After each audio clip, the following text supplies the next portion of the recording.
ಓಂ ಶಂಕರಂ ಶಂಕರಾಚಾರ್ಯಂ ಕೇಶವಂ ಬಾದರಾಯಣಂ ಸೂತ್ರಭಾಷ್ಯಕೃತೌ ವಂದೇ ಭಗವಂತೌ ಪುನಃ ಪುನಃ ಭಗವಂತೌ ಪುನಃ ಪುನಃ.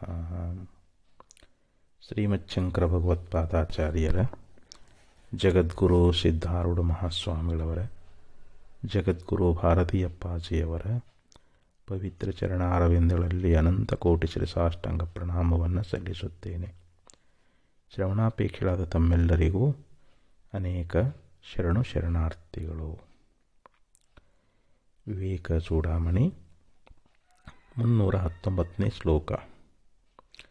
ದೃಶ್ಯಂ ಪ್ರತೀತಂ ಪ್ರವಿಲಾಪಯನ್ ಸ್ವಯಂ ಸನ್ಮಾತ್ರಮಾನಂದಘನಂ ವಿಭಾವಯನ್ ಸಮಾಹಿತಃ ಸನ್ ಬಹಿರಂತರಂ ವಾ ಕಾಲಂ ನಯೇಥಾ ಸತಿ ಕರ್ಮಬಂಧೇ.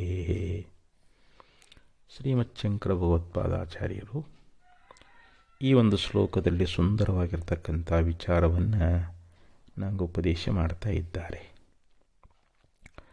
ಪ್ರತೀತಂ ದೃಶ್ಯಂ ಪ್ರವಿಲಾಪಯನ್ ಸನ್ಮಾತ್ರಂ ಆನಂದಘನಂ ವಿಭಾವಯನ್ ಬಹಿ ಅಂತರಂ ವಾ ಸಮಾಹಿತಃ ಸನ್ ಕರ್ಮಬಂಧೇ ಸತಿ ಕಾಲಂ ನಯೇಥಾ ಅಂತ ಹೇಳ್ತಾ ಇದ್ದಾರೆ.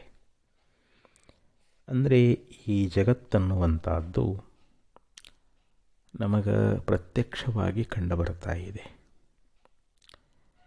ಈಗ ನಮಗೆ ಶಾಸ್ತ್ರಗಳು ಈ ಜಗತ್ತು ಮಿಥ್ಯಾ ಅಂತ ಹೇಳ್ತಾ ಇದ್ದಾವೆ. ಅಂದರೆ ಇದು ಅನಿರ್ವಚನೀಯವಾಗಿರತಕ್ಕಂಥದ್ದು. ಇದನ್ನು ಸತ್ಯ ಅನ್ನಕ್ಕೆ ಬರಂಗಿಲ್ಲ, ಮಿಥ್ಯಾ ಅನ್ನಕ್ಕೆ ಬರಂಗಿಲ್ಲ, ಸತ್ಯ ಮಿಥ್ಯಾ ಅಂತ ಅನ್ನಕ್ಕೆ ಬರಂಗಿಲ್ಲ. ಯಾಕಂದರೆ ಸತ್ಯ ಅಂತಂದರೆ ಬ್ರಹ್ಮ ಒಂದು ಸತ್ಯ, ಪ್ರಪಂಚ ಒಂದು ಸತ್ಯ, ಆವಾಗ ದ್ವೈತಾಪತ್ತಿ ಅನ್ನುವಂಥದ್ದು ಬರ್ತದೆ. ಹೋಗಲಿ ಮಿಥ್ಯಾ ಅನ್ನೋನು ಅಂತಂದರೆ ಇದು ಪ್ರತ್ಯಕ್ಷವಾಗಿ ಕಂಡು ಬರ್ತಾ ಇದೆ, ನಮಗೆ ಪ್ರತ್ಯಕ್ಷ ಅನುಭವ ಗೋಚರ ಅದು. ಮತ್ತು ಇದನ್ನು ಮಿಥ್ಯಾ ಅನ್ನಕ್ಕೂ ಬರಂಗಿಲ್ಲ. ಹೋಗಲಿ ಸತ್ಯ ಮಿಥ್ಯಾ ಅನ್ನೋನು ಅಂತಂದರೆ ಎರಡು ವಿರೋಧ ಧರ್ಮಗಳು ಒಂದು ವಸ್ತುವಿನಲ್ಲಿ ಇರೋದಿಲ್ಲ. ಆದ್ದರಿಂದ ಶಾಸ್ತ್ರಗಳು ಈ ಪ್ರಪಂಚವನ್ನು ಕುರಿತು ಅನಿರ್ವಚನೀಯ ಅಂತ ಹೇಳಿದರು. ಅಂದರೆ ಇದನ್ನು ಹೀಗೆ ಅಂಥೇಳಿ ನಾವು ನಿರ್ಣಯ ಮಾಡಿ ಹೇಳಕ್ಕೆ ಬರಂಗಿಲ್ಲ. ಅದಕ್ಕಂತಾರೋ ಪ್ರತೀತಂ ದೃಶ್ಯಂ ಪ್ರವಿಲಾಪಯನ್ ಸನ್.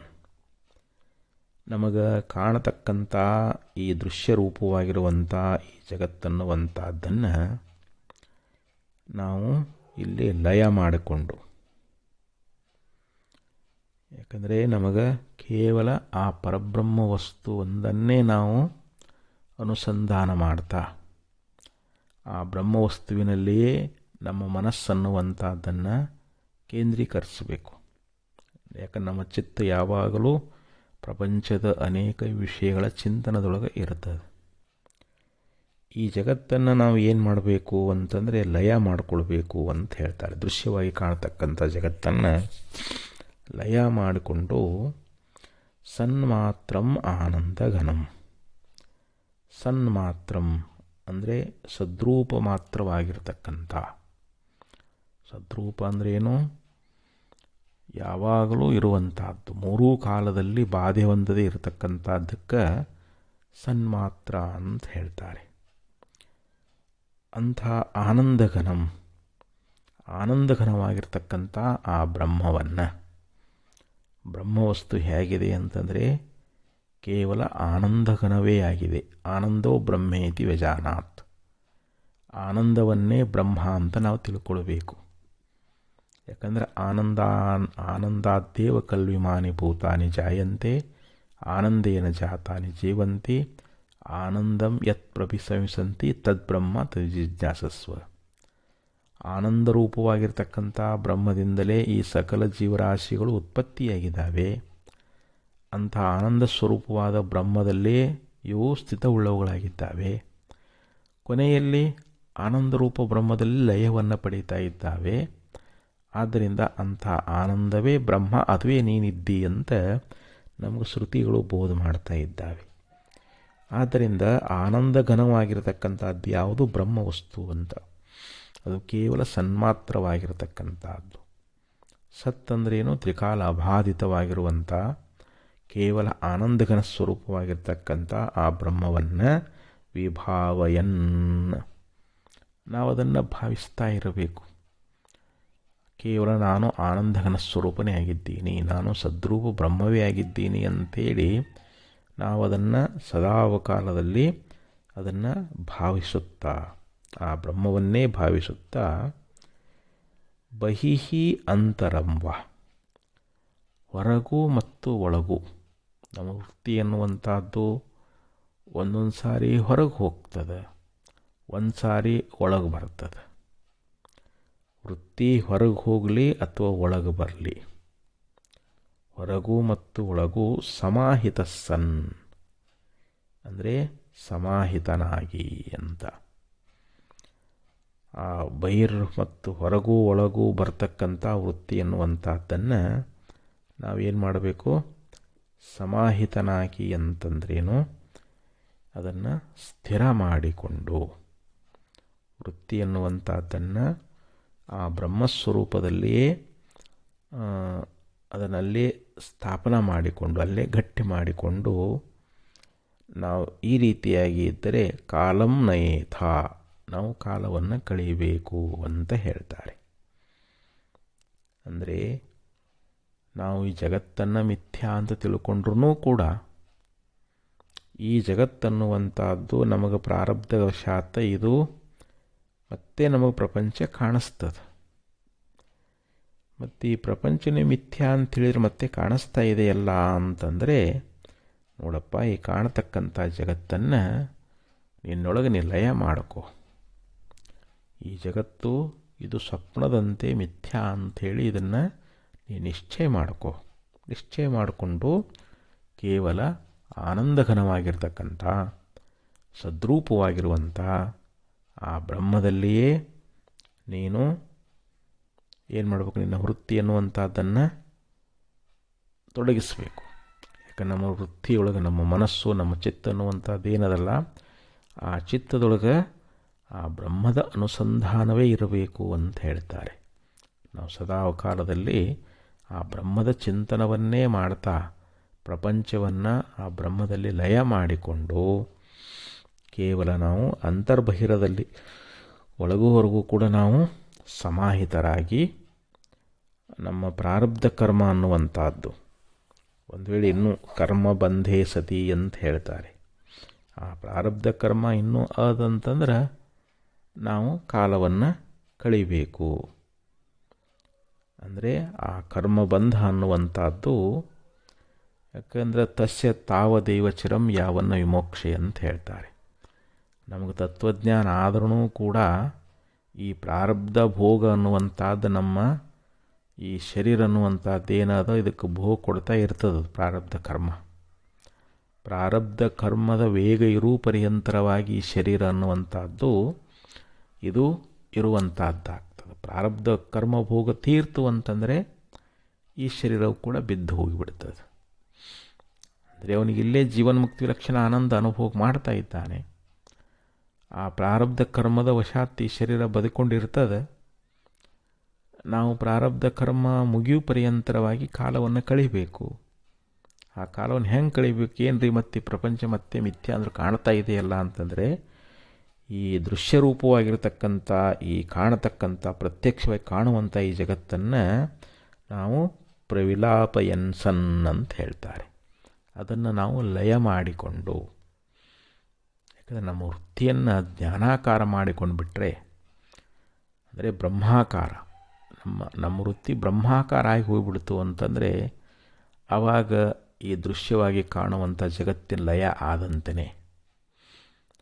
ನಮ್ಮ ವೃತ್ತಿಯೊಳಗೆ ಕಾಣುವುದೆಲ್ಲವೂ ಪರಬ್ರಹ್ಮ ಸ್ವರೂಪ, ಶುದ್ಧ ಚೈತನ್ಯ ಸ್ವರೂಪ.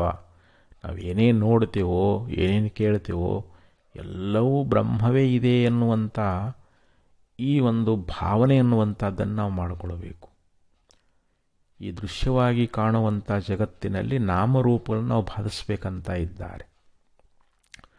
ನಾಮರೂಪಗಳು ಮಾಯದ ಅಂಶಗಳದಾವು, ಮಿಥ್ಯ ಆದವು. ಅಸ್ಥಿಭಾತಿ ಪ್ರಿಯವಾಗಿರ್ತಕ್ಕಂಥದ್ದು ಬ್ರಹ್ಮವಸ್ತು. ಈಗ ನಾವು ಯಾವುದೇ ವಸ್ತುವನ್ನು ನೋಡಿ, ನಾವು ಜಗತ್ತಿನೊಳಗೆ ಏನು ನೋಡ್ತೇವಲ್ಲ ಅದರ ನಾಮರೂಪಗಳೇನದಾವು ಅಂತಂದರೆ, ಆ ಪ್ರತಿಯೊಂದು ವಸ್ತುವಿನಲ್ಲಿ ಒಂದು ಅಸ್ಥಿ, ಭಾತಿ, ಪ್ರಿಯ, ನಾಮರೂಪ 5 ಅಂಶಗಳದಾವು. ಪ್ರಪಂಚದ ಯಾವುದೇ ವಸ್ತುವನ್ನು ತಗೊಳ್ರಿ ನೀವು, ಪ್ರತಿಯೊಂದು ವಸ್ತುವಿನಲ್ಲಿ ಇದೆ ಅಂತ ಹೇಳಿಸ್ಕೊಳ್ತದೆ. ಯಾಕಂದ್ರೆ ತೋರ್ತದೆ ಮತ್ತು ಆನಂದಕ್ಕೆ ವಿಷಯ ಆಗ್ಯದ. ಅಸ್ಥಿ, ಭಾತಿ, ಪ್ರಿಯಗಳು ಮತ್ತು ಅದಕ್ಕೊಂದು ನಾಮ ಅದ, ಅದಕ್ಕೊಂದು ರೂಪ ಅದ. ಈ 5 ಅಂಶಗಳು ಇವು ಜಗತ್ತಿನ ಪ್ರತಿಯೊಂದು ವಸ್ತುಗಳಲ್ಲಿ ಅದಾವೆ. ನಾವು ಸಾಧನ ಕಾಲದಲ್ಲಿ ಏನು ಮಾಡಿದ್ದೀವಿ ಅಂತಂದರೆ, ಆ ನಾಮರೂಪಗಳನ್ನು ಬಾಧಿಸಿ ಅಸ್ಥಿಭಾತಿ ಪ್ರಿಯವಾಗಿರತಕ್ಕಂಥ ಬ್ರಹ್ಮವನ್ನೇ ನಾವು ಕಾಣ್ತಾ ಬಂದಿದ್ದೀವಿ. ನಾವು ಸಾಧನ ಮಾಡ್ತಾ ಮಾಡ್ತಾ ಈಗ ಈ ಪ್ರಪಂಚ ಅನ್ನುವಂಥದ್ದು ಕೇವಲ ಬ್ರಹ್ಮಸ್ವರೂಪದ ಅಂತ ನಾವು ತಿಳ್ಕೊಂಡ್ರೂ ಕೂಡ ಮತ್ತೆ ನಮಗೆ ನಾಮರೂಪಾತ್ಮಕವಾಗಿರ್ತಕ್ಕಂಥ ಈ ಕಾಣುವಂಥ ಜಗತ್ತನ್ನುವಂಥದ್ದು ಇದು ಪ್ರತ್ಯಕ್ಷವಾಗಿ ಗೋಚರ ಆಗ್ತದೆ. ಮತ್ತು ಅಂಥ ಜಗತ್ತು ನಮಗೆ ಕಾಣಬಾರ್ದಾಗಿತ್ತು. ತತ್ವಜ್ಞಾನ ಆದಮೇಲೆ ಅಜ್ಞಾನ ನಷ್ಟ ಆಗಿ ಹೋಗ್ಬಿಡ್ತದೆ.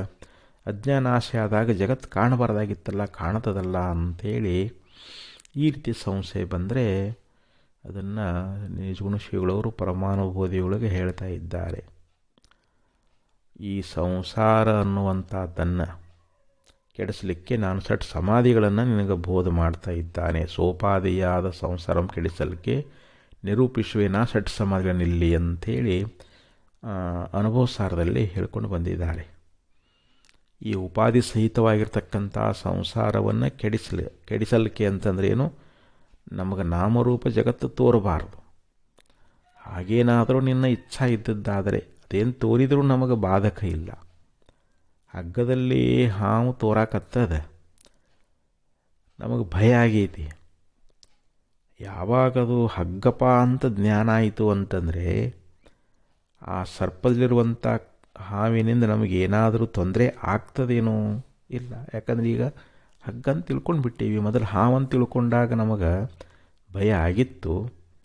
ಈಗ ಅದು ಹಗ್ಗಲ್ಲ, ಹಾವಲ್ಲ, ಹಗ್ಗ ಅಂತ ನಿಶ್ಚಯ ಆದ ಬಳಿಕ ನಮ್ಮಲ್ಲಿ ಯಾವುದೇ ಭಯಾದಿಗಳು ಹೆಂಗಿರುವುದಿಲ್ಲವೋ ಹಾಗೆ ಇಲ್ಲಿಯೂ ಕೂಡ ಈ ತೋರ್ತಕ್ಕಂಥ ಈ ಜಗತ್ತನ್ನುವಂಥದ್ದನ್ನು ನಾವು ನೋಡಬಾರ್ದಪ್ಪ, ಕಾಣಬಾರ್ದಪ್ಪ ಅಂತಂದರೆ ಷಟ್ ಸಮಾಧಿ, ಅಲ್ಲಿ ದೃಶ್ಯಾನುವಿದ್ದ, ಶಬ್ದಾನುವಿದ್ದ, ಒಟ್ಟಲ್ಲಿ 6 ರೀತಿಯಾಗಿರ್ತಕ್ಕಂಥ ಸಮಾಧಿಗಳನ್ನು ಹೇಳ್ಕೊಂಡು ಬಂದಿದ್ದಾರೆ.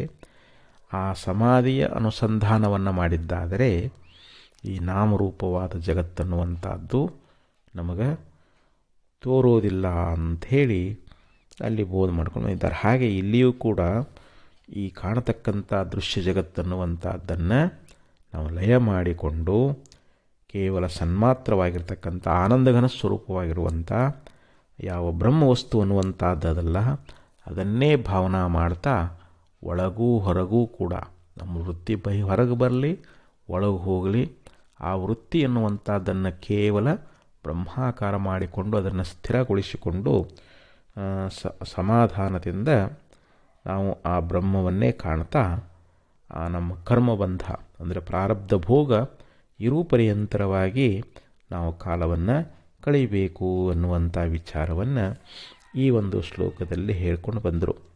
ಮತ್ತೆ ಮುಂದಿನ ಶ್ಲೋಕದಲ್ಲಿ ಹೇಳ್ತಾರೆ, ಪ್ರಮಾದೋ ಬ್ರಹ್ಮನಿಷ್ಠಾಯಾಂ ನ ಕರ್ತವ್ಯ ಕದಾಚನ ಪ್ರಮಾದೋ ಮೃತ್ಯುರಿತ್ಯಾಹ ಭಗವಾನ್ ಬ್ರಹ್ಮಣಃ ಸುತಃ. ಬ್ರಹ್ಮನಿಷ್ಠಾಯಾಂ ಪ್ರಮಾದಃ ಕದಾಚನ ನ ಕರ್ತವ್ಯ. ಈ ನಮಗೆ ಬ್ರಹ್ಮನಿಷ್ಠೆ ಎನ್ನುವಂಥದ್ದೇನು ಪ್ರಾಪ್ತವಾಗಿರ್ತದಲ್ಲ, ಅಲ್ಲಿ ಪ್ರಮಾದ ಅನ್ನುವಂಥದ್ದು ಎಂದೂ ಮಾಡತಕ್ಕದ್ದಲ್ಲ ಅಂತ ಹೇಳ್ತಾರೆ. ಪ್ರಮಾದ ಅಂತಂದರೆ ಆ ಬ್ರಹ್ಮನಿಷ್ಠೆಯಿಂದ ನಾವು ಚ್ಯುತರಾಗಬಾರದು. ಆ ಬ್ರಹ್ಮನಿಷ್ಠೆಯನ್ನು ಬಿಟ್ಟು ನಾವು ವೃತ್ತಿಯನ್ನು ಹೊರಗೆ ತರಬಾರ್ದಂತಾರೆ. ಆ ಬ್ರಹ್ಮನಿಷ್ಠೆ ಅಖಂಡವಾಗಿರಬೇಕು ಅಂತ. ಬ್ರಹ್ಮಣೀ ನಿಷ್ಠ ಬ್ರಹ್ಮನಿಷ್ಠ. ಬ್ರಹ್ಮದಲ್ಲಿಯೇ ನಾವು ನಿಷ್ಠೆ ಉಳ್ಳವರಾಗಬೇಕು. ಅಂದರೆ ನಮ್ಮ ವೃತ್ತಿ ಅನ್ನುವಂಥದ್ದನ್ನು ಆ ಬ್ರಹ್ಮಚಿಂತನೆಯನ್ನು ಬಿಟ್ಟು ಅನಾತ್ಮವಾಗಿರತಕ್ಕಂಥ ಈ ದೇಹಾದಿಗಳಲ್ಲಿ ನಾವು ಮತ್ತೆ ವೃತ್ತಿಯನ್ನು ತಗೊಂಡು ಬಂದೇವಿ ಅಂತಂದರೆ ಅದು ದೊಡ್ಡ ಪ್ರಮಾದ ಆಗ್ತದೆ, ಅದು ಭಾಳ ಒಂದು ತಪ್ಪು ಆಗ್ತದೆ ಅಂತ ಹೇಳ್ತಾ ಇದ್ದಾರೆ. ಅದಕ್ಕೆ ಇಲ್ಲಿ ಹೇಳ್ತಾರೆ, ಅದು ಯಾವತ್ತೂ ಕೂಡ ಎಂದಿಗೂ ಕೂಡ ಈ ಬ್ರಹ್ಮನಿಷ್ಠೆಯೊಳಗೆ ಪ್ರಮಾದವನ್ನು ಹೊಂದಬಾರ್ದು, ಮಾಡ್ತಕ್ಕದ್ದಲ್ಲ. ಪ್ರಮಾದ ಮೃತ್ಯು ಇತಿ, ಈ ಪ್ರಮಾದವೇ ಇಲ್ಲಿ ಮೃತ್ಯು ಅಂತ ಹೇಳಿಸಿಕೊಳ್ತದೆ. ಇದನ್ನು ಯಾರು ಹೇಳ್ತಾರೆ ಅಂದರೆ ಭಗವಾನ್ ಬ್ರಹ್ಮಣ ಸುತಃ ಆಹು, ಆ ಭಗವಂತನಾಗಿರ್ತಕ್ಕಂಥ ಬ್ರಹ್ಮಣ ಮಗ ಹೇಳ್ತಾ ಇದ್ದಾರೆ, ಕುಮಾರ ಅಂತ, ಬ್ರಹ್ಮಕುಮಾರ.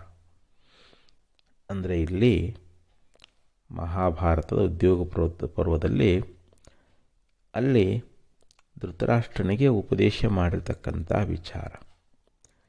ಇಲ್ಲಿ ಸನತ್ ಕುಮಾರರು ಇವರು ಬ್ರಹ್ಮನ ಕುಮಾರರಾಗಿದ್ದಾರೆ, ಬ್ರಹ್ಮನ ಮಗನಾಗಿದ್ದಾರೆ ಅಂತ. ಬ್ರಹ್ಮದೇವನ ಮಾನಸ ಪುತ್ರರು ಸನತ್ ಕುಮಾರರು. ಆ ಸನತ್ ಕುಮಾರರನ್ನೇ ಇಲ್ಲಿ ಬ್ರಹ್ಮಕುಮಾರ ಅಂತ ಹೇಳ್ತಾ ಇದ್ದಾರೆ. ಅವರು ಧೃತರಾಷ್ಟ್ರನಿಗೆ ಒಂದು ಮಾಡಿದಂಥ ಉಪದೇಶದೊಳಗೆ ಅವರಲ್ಲೇನು ಹೇಳಿದರು ಅಂತಂದರೆ, ಪ್ರಮಾದವೇ ಇಲ್ಲಿ ಮಹಾಮೃತ್ಯು ಅಂತ ಹೇಳ್ತಾರೆ. ಪ್ರಮಾದಂ ವೈ ಮೃತ್ಯುಮಹಂ ಬ್ರವೀಮಿ, ಈ ಪ್ರಮಾದ ಅನ್ನುವಂಥದ್ದು ಮಹಾಮೃತ್ಯು ಅಂತ ನಾನು ಹೇಳ್ತಾ ಇದ್ದೀನಿ ಅಂತ ಅಲ್ಲಿ ಒಂದು ವಾಕ್ಯ ಅನ್ನುವಂಥದ್ದು ಬರ್ತದೆ. ಅದನ್ನೇ ಇಲ್ಲಿ ಉದಾಹರಿಸ್ತಾ ಆಚಾರ್ಯರು ಪ್ರಮಾದವೇ ಇಲ್ಲಿ ಮೃತ್ಯು ಅಂಥೇಳಿ ಉಪದೇಶ ಮಾಡ್ತಾ ಇದ್ದಾರೆ. ಅಂದರೆ ಇದು ಮೃತ್ಯುವಿನ ಸ್ವರೂಪದ ಪ್ರಮಾದ ಅಂದರೆ ನಾವು ಸ್ವರೂಪದ ವಿಸ್ಮೃತಿ ಎನ್ನುವಂತಹದ್ದು, ನಾವು ಪರಮಾತ್ಮನನ್ನು ಮರೆಯುವಂತಹದ್ದು.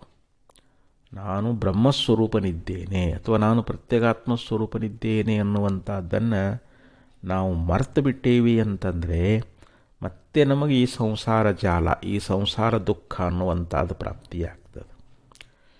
ಮತ್ತೆ ನಮ್ಮ ಮನಸ್ಸು ವಿಷಯಾದಿಗಳತ್ತ ಪ್ರವಹಿಸಿಬಿಡ್ತದೆ.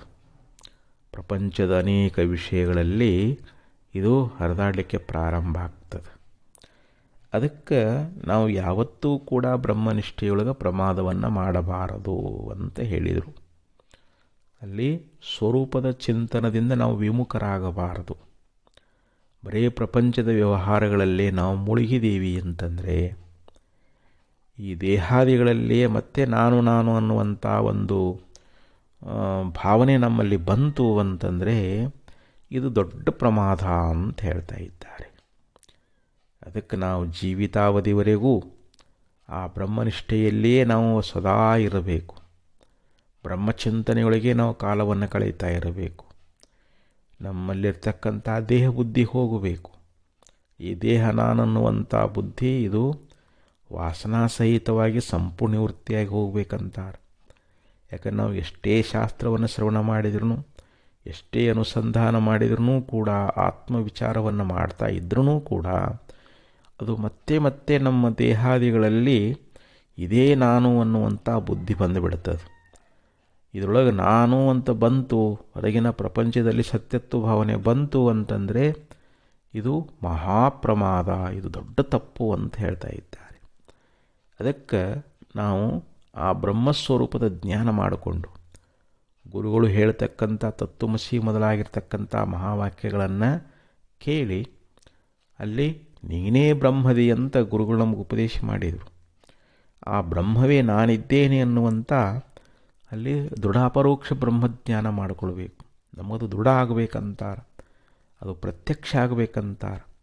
ಆ ಬ್ರಹ್ಮವೇ ನಾನಿದ್ದೇನೆ ಅನ್ನುವಂಥ ಅಪರೋಕ್ಷ ಜ್ಞಾನವನ್ನು ನಾವು ಮಾಡಿಕೊಂಡೀವಿ ಅಂತಂದರೆ ಆ ಒಂದು ಬ್ರಹ್ಮನಿಷ್ಠೆ, ಬ್ರಹ್ಮದೊಳಗನೆ ನಮ್ಮ ವೃತ್ತಿ ಎನ್ನುವಂಥದ್ದು ಲಯ ಆಗಿ ಹೋಗಿಬಿಡಬೇಕು. ಅದು ಅಲ್ಲೇ ಸ್ಥಿರವಾಗಿರುವಂಥದ್ದಾಗಬೇಕು. ವೃತ್ತಿ ಹೊರಗೆ ಬಂದ್ರೂ ಕೂಡ ಅಲ್ಲಿ ಬ್ರಹ್ಮವನ್ನೇ ನಾವು ಕಾಣ್ತಾ ಇರಬೇಕು. ಆ ಸ್ವರೂಪದ ವಿಸ್ಮೃತಿ ನಮಗೆ ಬರಬಾರದು, ಅದನ್ನು ನಮಗೆ ಮರೆವೇ ಬರಬಾರ್ದಂತಾರೆ. ನಾವು ಪ್ರಪಂಚದ ಒಂದು ವ್ಯವಹಾರಗಳಲ್ಲಿ ಅನೇಕ ಕಾರ್ಯಗಳಲ್ಲಿ ನಾವು ತತ್ಪರರಾಗಿ ಮತ್ತೆ ವಿಷಯಗಳಲ್ಲಿ ನಾವು ನಮ್ಮ ಮನಸ್ಸನ್ನುವಂಥದ್ದನ್ನು ಹರಿಬಿಟ್ಟೇವಿ ಅಂತಂದರೆ, ವಿಷಯ ಚಿಂತನದಲ್ಲಿ ನಮ್ಮ ಮನಸ್ಸು ತೊಡಗಿತು ಅಂತಂದರೆ ನಾವು ನಮ್ಮ ಸ್ವರೂಪವನ್ನು ಮರೆತು ಬ್ರಹ್ಮನಿಷ್ಠತೆ ಅನ್ನುವಂಥದ್ದು ಹೊರಟು ಹೋಗಿಬಿಡ್ತದವ. ಬ್ರಹ್ಮನಿಷ್ಠತೆ ನಮ್ಮಲ್ಲಿ ಉಳಿಯುವುದೇ ಇಲ್ಲ. ಆದ್ದರಿಂದ ಅದಕ್ಕಂತವ ಪ್ರಮಾದೋ ಬ್ರಹ್ಮನಿಷ್ಠಾಯಾಮ್ ನ ಕರ್ತವ್ಯ ಕದಾಚನ. ಕದಾಚನ ಅಂದರೆ ಯಾವತ್ತೂ ಕೂಡ, ಎಂಥ ಸಂದರ್ಭದಲ್ಲಿಯೂ ಕೂಡ ಈ ಬ್ರಹ್ಮನಿಷ್ಠೆಯಲ್ಲಿ ನಾವು ಅಸಮಾಧಾನವನ್ನು ಹೊಂದಬಾರದು. ಅಲ್ಲಿ ಪ್ರಮಾದ ಅನ್ನುವಂಥದ್ದು ಆಗಬಾರದು, ಆ ಪ್ರಮಾದವನ್ನು ನಾವು ಮಾಡಬಾರದು ಅಂತ ಹೇಳ್ತಾ ಇದ್ದಾರೆ. ಪ್ರಮಾದ ನ ಕರ್ತವ್ಯ ಅಂತ ಹೇಳಿದರು. ಎಂಥ ನಿಷ್ಠೆ, ಎಂಥ ಸಂದರ್ಭದಲ್ಲಿಯೂ ಕೂಡ ನಾವು ಬ್ರಹ್ಮನಿಷ್ಠೆಯಲ್ಲಿ ತಪ್ಪುಗಳನ್ನು ಮಾಡಲಾರದೆ ನಾವು ಸದಾಕಾಲ ಜಾಗೃತರಾಗಿದ್ದುಕೊಂಡು, ಯಾಕಂದರೆ ಕಾಮಶ್ಚ ಕ್ರೋಧಶ್ಚ ಲೋಭಶ್ಚ ದೇಹೇ ತಿಷ್ಠಂತಿ ತಸ್ಕರಾಹ ಜ್ಞಾನರತ್ನಾಪಹಾರಾಯ ತಸ್ಮಾತ್ ಜಾಗ್ರತ ಜಾಗ್ರತ ಜಾಗ್ರತ ಅಂತ ಹೇಳ್ತಾರೆ. ಕಳ್ಳರು ಹೊರಗೆಲ್ಲಿ ಇಲ್ಲ, ನಮ್ಮೊಳಗದಾರ ಅಂತ ಹೇಳ್ತಾರೆ. ಆ ಕಳ್ಳರು ಯಾರು ಅಂತಂದರೆ ಕಾಮ, ಕ್ರೋಧ, ಲೋಭ. ಕಾಮ ಅನ್ನುವಂಥದ್ದು, ಕ್ರೋಧ ಅನ್ನುವಂಥದ್ದು, ಲೋಭ ನಮ್ಮ ಮನಸ್ಸಿನೊಳಗೆ ಬಂತು ಅಂತಂದರೆ ನಮಗಾಗಿರ್ತಕ್ಕಂಥ ಜ್ಞಾನ ಹೊರಟು ಹೋಗಿಬಿಡ್ತದೆ. ಯಾಕೆ ಜ್ಞಾನ ಅನ್ನುವಂಥ ರತ್ನವನ್ನು ಅಪಹರಿಸಲಿಕ್ಕೆ ಈ ಕಾಮ, ಕ್ರೋಧ, ಲೋಭಗಳು ಯಾವಾಗಲೂ ಸನ್ನದ್ಧರಾಗಿರ್ತಾ ಇದ್ದಾರೆ. ಕಾಮ ಅಂತಂದ್ರೇನು? ವಿಷಯಗಳ ಆಸೆ ಅನ್ನುವಂಥದ್ದು.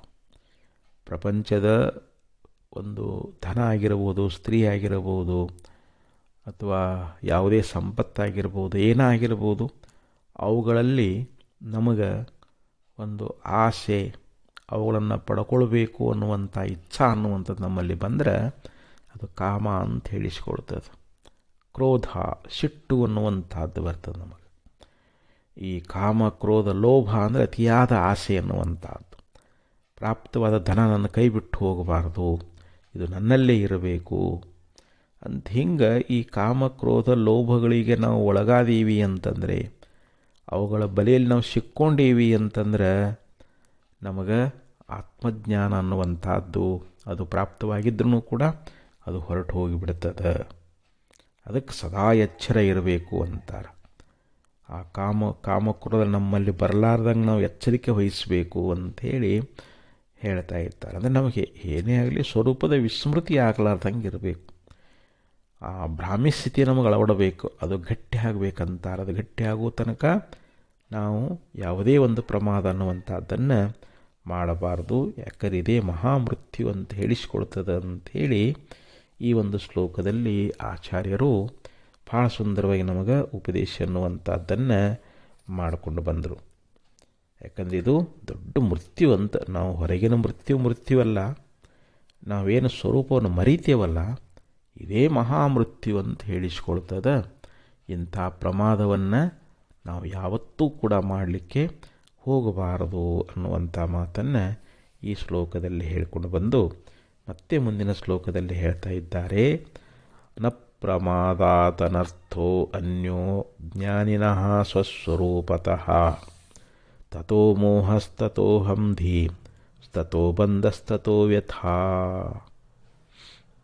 ಇದು ಈ ಶ್ಲೋಕದಲ್ಲಿ ಮತ್ತೆ ಆ ಪ್ರಮಾದದ ವಿಚಾರವನ್ನು ಮುಂದುವರಿಸ್ತಾ ಇದ್ದಾರೆ. ಜ್ಞಾನಿನಃ ಸ್ವಸ್ವರೂಪತಃ ಪ್ರಮಾದಾತ್ ಅನ್ಯ ಅನರ್ಥಃ ನ ಅಂತಂದರು. ಇಲ್ಲಿ ಯಾವನು ಆತ್ಮಜ್ಞಾನಿಯಾಗಿದ್ದಾನೆ, ಆತ್ಮಜ್ಞಾನಿ ಅಂತಂದ್ರೆ ಏನು? ಆತ್ಮಸ್ವರೂಪದ ಯಥಾರ್ಥ ಜ್ಞಾನವನ್ನು ಮಾಡಿಕೊಂಡವನು. ಈ ದೇಹಾದಿಗಳೆಲ್ಲವೂ ಅನಾತ್ಮಗಳದಾವು. ದೇಹ, ಇಂದ್ರಿಯ, ಅಂತಃಕರಣಗಳಲ್ಲಿ ಇವೆಲ್ಲ ದೃಶ್ಯ ರೂಪದಾವು, ಇವೆಲ್ಲ ಅನಾತ್ಮದಾವು, ಇವೆಲ್ಲ ಅನಿತ್ಯದವು. ಇವು ನನ್ನ ಸ್ವರೂಪ ಅಲ್ಲ.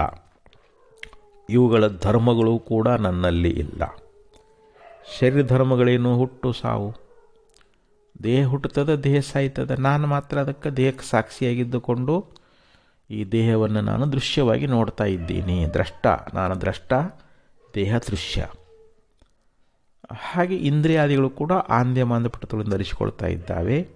ಇಂದ್ರಿಯಗಳು ಕೂಡ ದೃಶ್ಯ ರೂಪವಾಗಿದ್ದಾವೆ, ಅವು ಜಡಗಳಾಗಿದ್ದಾವೆ. ನಾನು ಚೈತನ್ಯ ಸ್ವರೂಪನಾಗಿದ್ದೀನಿ. ಇಂದ್ರಿಯಗಳನ್ನು ನಾವು ದೃಶ್ಯವಾಗಿ ನೋಡ್ತಾ ಇದ್ದೀನಿ. ಹಾಗೆ ನಮ್ಮ ಮನಸ್ಸು, ಬುದ್ಧಿಚಿತ್ತು, ಅಹಂಕಾರ ಇವು ಕೂಡ ಏನದಾವು ಅಂತಂದರೆ ಇವು ಜಡ ಅದಾವು, ಇವು ಅನಾತ್ಮದಾವು, ಇವು ದೃಶ್ಯದಾವು. ಇವುಗಳನ್ನು ಕೂಡ ನಾನು ಸಾಕ್ಷಿ ರೂಪದಿಂದ ಅರಿತಾ ಇದ್ದೀನಿ ಅಂಥೇಳಿ ಹಿಂಗೆ ಆತ್ಮನನ್ನು ಪ್ರತ್ಯೇಕವಾಗಿ ಇವೆಲ್ಲಕ್ಕೂ ಸಾಕ್ಷಿಯಾಗಿರ್ತಕ್ಕಂಥ ಚೈತನ್ಯ ಘನವಾಗಿರುವಂಥ ಆ ಆತ್ಮನೇ ನಾನಿದ್ದೀನಿ ಅನ್ನುವಂಥ ನಿಶ್ಚಯ ಯಾರು ಮಾಡಿಕೊಂಡಾರೋ ಅವರಿಗೆ ಆತ್ಮಜ್ಞಾನಿಗಳು ಅಂತ ಕರೀತಾ ಇದ್ದಾರೆ. ಅಂಥ ಜ್ಞಾನಿಗಳಾಗಿರ್ತಕ್ಕಂಥವ್ರಿಗೆ ಸ್ವಸ್ವರೂಪತಃ ಪ್ರಮಾದಾತ್ ಅನ್ಯಃ ನ ಅಂತ ಹೇಳಿದರು. ತನ್ನ ಸ್ವರೂಪದಿಂದ ಎಚ್ಚರ ತಪ್ಪುವುದಕ್ಕಿಂತಲೂ ಬೇರೆ ಅನರ್ಥ ಅನ್ನುವಂಥದ್ದಿಲ್ಲ ಅಂತ ಹೇಳ್ತಾರೆ. ನೋಡಿ, ಇಲ್ಲಿ ನಮ್ಮ ಸ್ವರೂಪ ಅನ್ನುವಂಥದ್ದೇನದಲ್ಲ, ನಾವೆಲ್ಲರೂ ಆ ಪರಬ್ರಹ್ಮ ಸ್ವರೂಪರೇ ಇದ್ದೇವೆ. ಆ ಸ್ವರೂಪದ ಒಂದು ಸ್ಥಿತಿಯೊಳಗೆ ನಾವು ಉಳಿಬೇಕು ಯಾವಾಗಲೂ. ಏಷಾ ಬ್ರಾಹ್ಮಿ ಸ್ಥಿತಿ ಪಾರ್ಥ ನೈನಾಂ ಪ್ರಾಪ್ಯ ವಿಮುಹ್ಯತಿ ಸ್ಥಿತ್ವಾ ಶಾಮಂತ ಕಾಲೇಪಿ ಬ್ರಹ್ಮ ನಿರ್ವಾಣ ಮೃಚ್ಯತಿ ಅಂತ ಭಗವದ್ಗೀತೆಯಲ್ಲಿ ಹೇಳ್ತಾನೆ. ಏಷಾ ಬ್ರಾಹ್ಮಿ ಸ್ಥಿತಿ ಪಾರ್ಥ, ಅಲ್ಲಿ ಸ್ಥಿತಪ್ರಜ್ಞ ಲಕ್ಷಣವನ್ನು ಹೇಳ್ತಾ ಬಂದು ಸ್ಥಿತಪ್ರಜ್ಞನಾಗಿರ್ತಕ್ಕಂಥವನು ಅಲ್ಲಿ ತನ್ನ ಮನಸ್ಸಿನಲ್ಲಿರ್ತಕ್ಕಂಥ ಎಲ್ಲ ಕಾಮನೆಗಳನ್ನು ತ್ಯಾಗ ಮಾಡಿರ್ತಾನೆ. ಅವನಿಗೆ ಸುಖ ಬಂದ್ರೂ ಹಿಕ್ಕಂಗಿಲ್ಲ. ದುಃಖೇಶು ಅನುದ್ವಿಗ್ನ ಮನಃ ಸುಖೇಶು ವಿಗತ ಸ್ಪೃಹ ವೀತರಾಗ ಭಯಕ್ರೋಧ ಸ್ಥಿತದಿರ್ಮುನಿರುಚ್ಯತೆ ಅಂತ ಹೇಳ್ತಾನೆ. ಸುಖ ಬಂದಾಗ ಹಿಗ್ಗದೆ, ದುಃಖ ಬಂದಾಗ ಕುಗ್ಗದೆ, ಅಲ್ಲಿ ಅವನಿಗೆ ಭಯ ಅನ್ನುವಂಥದ್ದಿಲ್ಲ. ವೀತರಾಗ ಭಯಕ್ರೋಧ, ಅವನಿಗೆ ಯಾವುದೇ ವಿಷಯಗಳಲ್ಲಿ ರಾಗ ಇಲ್ಲ. ರಾಗ ಅಂದರೆ ಆಸೆ. ಮತ್ತು ಯಾವುದೇ ದುಃಖ ಬರಲಿ ಅಲ್ಲಿ ಅನುದ್ವಿಗ್ನ ಮನಃ, ಅವನ ಮನಸ್ಸು ಯಾವತ್ತೂ ಉದ್ವಿಗ್ನ ಆಗಂಗಿಲ್ಲ. ಅವನಿಗೆ ಯಾವುದೇ ಭಯ ಆಗಲಿ, ರಾಗ ಆಗಲಿ, ದ್ವೇಷ ಆಗಲಿ ಏನಾದ್ರೂ ಕೂಡ ಅಲ್ಲಿ ಅವನ ಮನಸ್ಸನ್ನುವಂಥದ್ದನ್ನು ಸ್ಥಿರ ಮಾಡಿಕೊಂಡಿರ್ತಾನೆ. ಅಂದರೆ ಆ ಬ್ರಹ್ಮಸ್ವರೂಪದಲ್ಲಿ ಅವನು ವೃತ್ತಿ ಎನ್ನುವಂಥದ್ದಾಗಿರುವುದರಿಂದ ಅವನು ತನ್ನ ಸ್ವರೂಪ ಸ್ಥಿತಿಯಿಂದ ಬ್ರಾಹ್ಮ್ಯ ಸ್ವರೂಪದಿಂದ ಇರ್ತಾ ಇದ್ದಾನೆ. ಅವನಿಗೆ ಯಾವುದೇ ಮೋಹ ಅನ್ನುವಂಥದ್ದಿಲ್ಲ. ಅವನು ಈ ದೇಹಾನಂತರದಲ್ಲಿ ವಿಧೇಯ ಕೈವಲ್ಯವನ್ನು ಪಡಿತಾನೆ. ದೇಹರೂ ಪರ್ಯಂತರವಾಗಿ ಜೀವನ್ಮುಕ್ತಿ ಲಕ್ಷಣ ಅನುಭೋಗ ಮಾಡ್ತಾನೆ. ದೇಹಪಾತ ಆಯಿತು ಅಂತಂದರೆ ವಿಧೇಯ ಕೈವಲ್ಯವನ್ನು ಪ್ರಾಪ್ತಿ ಮಾಡಿಕೊಳ್ತಾ ಇದ್ದಾನೆ. ಇಂಥ ಒಂದು ಸ್ವರೂಪದಿಂದ ನಾವು ಯಾವತ್ತೂ ಪ್ರಮಾದಾತ್, ಪ್ರಮಾದ ಅಂತಂದ್ರೇನು, ಎಚ್ಚರ ತಪ್ಪಬಾರ್ದು ಅಂತ. ಆ ಸ್ವರೂಪದ ಒಂದು ಸ್ಥಿತಿಯೊಳಗೆ ನಾವು ಇರಬೇಕು. ಸ್ವರೂಪದಿಂದ ಏನಾದರೂ ನಾವು ಎಚ್ಚರ ತಪ್ಪಿದ್ದೀವಿ ಅಂತಂದರೆ ಇದಕ್ಕಿಂತಲೂ ಅನರ್ಥ ಬೇರೆ ಯಾವುದೂ ಇಲ್ಲ ಅಂತ ಹೇಳ್ತಾ ಇದ್ದಾರೆ. ಇದು ದೊಡ್ಡ ಅನರ್ಥ ಅಂತ ಹೇಳ್ತಾರೆ. ನಮ್ಮ ಸ್ವರೂಪದಿಂದ ನಾವು ಎಚ್ಚರ ತಪ್ಪಿಬಿಟ್ಟೇವಿ, ಅದನ್ನು ನಾವು ಮರ್ತು ಬಿಟ್ಟೇವಿ. ಮತ್ತೆ ದೇಹಾದಿಗಳಲ್ಲಿ ನಾನು ಅನ್ನುವಂಥದ್ದು ಬಂತು ಅಂತಂದರೆ ನೋಡಿರಿ, ಆ ಎಚ್ಚರ ತಪ್ಪುವಿಕೆಯಿಂದ ಏನಾಗ್ತದೆ, ತತಃ ಮೋಹ, ಆ ಪ್ರಮಾದದಿಂದಲೇ ನಮಗೆ ಮೋಹ ಅನ್ನುವಂಥದ್ದು ಉಂಟಾಗ್ತದೆ. ಮತ್ತು ದೇಹಾದಿಗಳಲ್ಲಿ ನಮಗೆ ಮೋಹ ಬರ್ತದೆ. ಆ ದೇಹಕ್ಕೆ ಸಂಬಂಧಪಟ್ಟಿರ್ತಕ್ಕಂಥ ಸ್ತ್ರೀ, ಪುತ್ರ, ಧನ, ಕನಕಾದಿಗಳಲ್ಲಿ ಮತ್ತೆ ಇದು ನನ್ನದು ಅನ್ನುವಂಥ ಮೋಹ ಆವರಿಸಿಬಿಡ್ತದೆ. ನಮ್ಮ ಸ್ವರೂಪವನ್ನು ಮರೆತಾಗ ಆ ಸ್ವರೂಪದಿಂದ ನಾವು ಹೊರಗೆ ಬಂದೇವಿ ಅಂತಂದರೆ ದೇಹಾದಿಗಳಲ್ಲಿ ಮತ್ತೆ ಅಹಂ, ನಾನು ಅನ್ನೋದು ಬಂದುಬಿಡ್ತದೆ. ದೇಹವೇ ನಾನು, ನನಗಿಟ್ಟಿರ್ತಕ್ಕಂಥ ಒಂದು ನಾಮದಲ್ಲಿ, ಈ ಶರೀರದ ಸೌಂದರ್ಯದಲ್ಲಿ, ಇದರಲ್ಲಿ ಮತ್ತೆ ಮೋಹ ಆವರಿಸಿಬಿಡ್ತದೆ ನಮಗೆ. ಅದರಿಂದಲೇ ಅಹಂಕಾರ ಬಂದುಬಿಡ್ತದೆ ಮನುಷ್ಯನಿಗೆ, ಈ ಜೀವನಿಗೆ. ಅದರಿಂದಲೇ ಅಹಂಕಾರ ಉಳ್ಳವನಾಗ್ತಾನೆ. ಅಹಂ ದೀಹಿ, ಅಹಂಕಾರ. ತತಃ ಬಂಧ, ಯಾವಾಗ ಮೋಹ ಅಹಂಕಾರಗಳು ಬಂದುಬಿಟ್ಟು ಅಂತಂದರೆ ಮತ್ತೆ ಬಂಧ ಅನ್ನುವಂಥದ್ದು ಬರ್ತದೆ. ತತಃ ವೃಥ,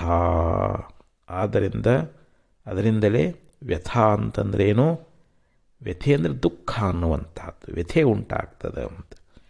ಯಾವಾಗ ಅಹಂಕಾರ ಮಮಕಾರ ನಮ್ಮಲ್ಲಿ ಆವರಿಸಿದಾಗ ಮೋಹ ಅನ್ನುವಂಥದ್ದು ಬಂತು ಅಂತಂದರೆ ಆ ಮೋಹದಿಂದಲೇ ನಾವು ಬಂಧಕ್ಕೊಳಗಾಗ್ತಾ ಇದ್ದೇವೆ.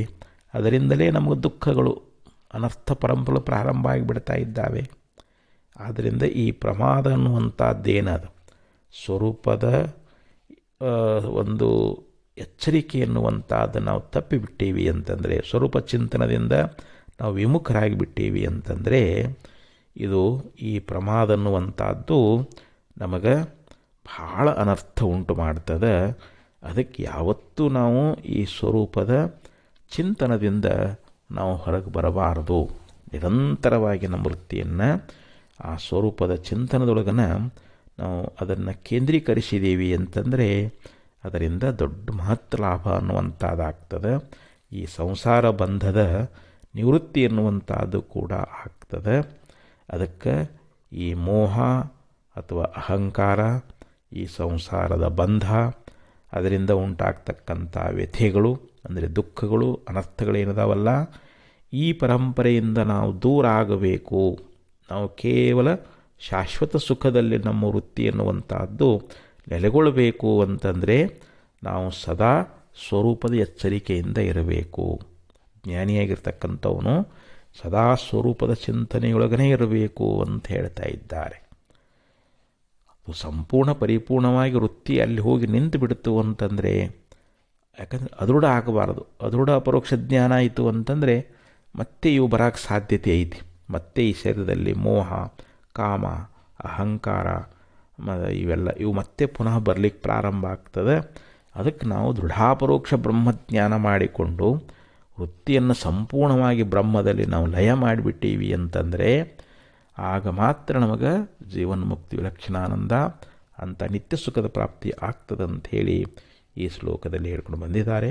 ಮತ್ತೆ ಮುಂದಿನ ಶ್ಲೋಕವನ್ನು ನಾಳೆ ವಿಚಾರ ಮಾಡೋಣ ಅಂತ ಹೇಳ್ತಾ 2 ನುಡಿಗಳ ಸದ್ಗುಚನ ಕಲ್ಪಿಸಿ ನಿರ್ಮಿಸ್ತಾ ಇದ್ದೇನೆ. ಓಂ ತತ್ಸತ್.